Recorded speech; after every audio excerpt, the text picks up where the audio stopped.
Salut à tous, nouvelle vidéo pour les pronos là en Ligue des Nations. Du coup, j'ai lancé aussi sur Snapchat à côté une montante, donc en démarrant de 30 euros. J'avais d'abord mis la victoire de la France, remboursé 6 matchs nuls, donc on a été remboursé sur la première tentative de montante. On a réenchaîné avec 30 euros posés sur la Belgique gagne avec au moins 2 buts dans le match, c'est passé. Donc maintenant on est à 45 euros. 6, enfin avec cette montante. Pour l'instant, il n'y a pas d'autres matchs que je trouve intéressants pour continuer la montante. Donc là, ça sera juste des combis classiques à la suite de ceux que j'ai fait jusqu'à maintenant. Donc là, sur les derniers que j'ai fait, il y a le nul Ukraine et Turquie ou nul qui a été perdu à cause de la défaite de la Turquie. Le nul où France et la Norvège est passé. Et il y en a un autre que j'avais mis sur Snapchat avec la victoire de la Belgique. Et au moins 2 buts dans le match Pologne-Italie qui est passé également. Donc pour les matchs de ce week-end, j'en ai choisi 4, pareil, de la même manière. Premier combi du coup, France qui accueille les Pays-Bas, donc la France championne du monde, là ils ont eu du mal en Allemagne, ils ont été pas mal bousculés, mais ils ont tenu le 0-0 grâce à un grand Alphonse Areola dans les cages. Les Pays-Bas de leur côté, malgré leur non-qualification en Coupe du Monde, là ils sont invaincus depuis 4 matchs amicaux. Ils ont accroché 2 matchs nuls, un but partout en Slovaquie et en Italie, et ils ont retrouvé la victoire à domicile ce jeudi contre le Pérou, 2-1. Du coup, de retour pour leur premier match en France devant leurs supporters après leur titre de champion du monde. Je pense que les Français vont être au-dessus des Pays-Bas, vont être surmotivés. Et normalement, ils ont l'effectif, ils sont au-dessus. Là, ils vont être boostés par leurs supporters, ils devraient gagner.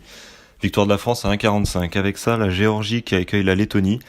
Géorgie qui n'a pas été qualifiée non plus, mais là qui est sur une bonne dynamique en 2018. 4 victoires pour une défaite. 9 buts marqués et seulement un but encaissé. Lors de leur défaite, 1-0 donc. La Lettonie de l'autre côté, une forme un peu inverse, non qualifiée non plus, et là qui réalise une triste année. Une victoire pour 3 nuls et 3 défaites. Donc là, la Lettonie à l'extérieur, je la vois pas du tout bouger la Géorgie, donc je vois la victoire sèche de la Géorgie à 1,55. Ce qui ferait un premier combi à 2,25, avec une bonne confiance là-dessus. Ensuite, pour le deuxième combi, donc là, ça sera les mêmes pronostics à chaque fois. L'équipe à domicile ou match nul avec moins de 4 buts dans le match. Enfin, moins de 3,5 buts, mais en gros, voilà, ça veut dire qu'en tout dans le match, il y a 3 buts au maximum. Tout d'abord, Ukraine-Slovaquie. L'Ukraine qui était absente en Coupe du Monde, qui avait enchaîné 5 matchs sans défaite là depuis la fin des éliminatoires. Là, il reste sur 2 victoires consécutives à l'extérieur, 4-1 en Albanie et 2-1 en République tchèque ce jeudi, au cours d'un très très bon match alors qu'ils étaient menés 1-0, une belle réaction des Ukrainiens. La Slovaquie, absente aussi en Coupe du Monde, là, ils réalisent une année 2018 moyenne. Un but partout face aux Pays-Bas, défaite 2-1 au Maroc. Et une victoire 3-0 contre une équipe du Danemark complètement remaniée. Tous les titulaires avaient refusé d'aller en sélection. Et du coup, c'était des équipes de 3e ou 4e division danoise ou des joueurs de futsal qui jouaient. Donc bon, ce 3-0 représente pas grand-chose.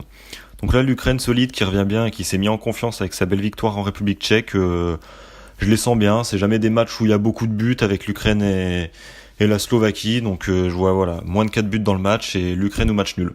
Je vois pas du tout la Slovaquie aller bouger les Ukrainiens là-bas.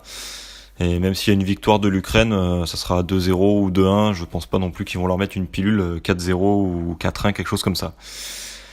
Donc voilà pour celui-là. Et Suisse-Islande. De la même manière, la Suisse plutôt convaincant en phase de poule aux éliminatoires. Ils ont perdu contre la Suède après, pour leur dernier match de barrage avant la Coupe du Monde, malgré une bonne domination. L'Islande de l'autre côté, qui s'était qualifiée pour la première fois de son histoire, et ils ont rien pu montrer en Russie. Malgré leur match nul encourageant face à l'Argentine, ils se sont inclinés après contre le Nigeria 2-0 et contre la Croatie 2-1. Donc à domicile est plutôt solide, la Suisse peut s'imposer. Pareil, la Suisse, c'est une équipe qui est plutôt costaud, mais on l'a vu sur les derniers matchs, surtout face aux éliminatoires contre la Suède, ils ont eu beaucoup de mal offensivement à cadrer leurs tirs et à être réalistes devant le but. Donc voilà, moi je vois la Suisse au match nul avec moins de 4 buts dans le match aussi. Deuxième combi du coup à 1,9 avec une bonne confiance. Du coup pour la montante, là pour l'instant je la mets en pause parce que ce week-end j'ai pas de match où j'ai eu une bonne confiance pour continuer la montante. N'hésitez pas à m'ajouter sur Snapchat, là au début de la vidéo il était noté en bas à droite, Maxime Prono. Et si jamais il y a un match que je trouve intéressant, soit dimanche ou soit en début de semaine, lundi ou mardi, eh ben j'hésiterai pas à poursuivre cette montante du mois de septembre. Bon week-end à tous, ciao.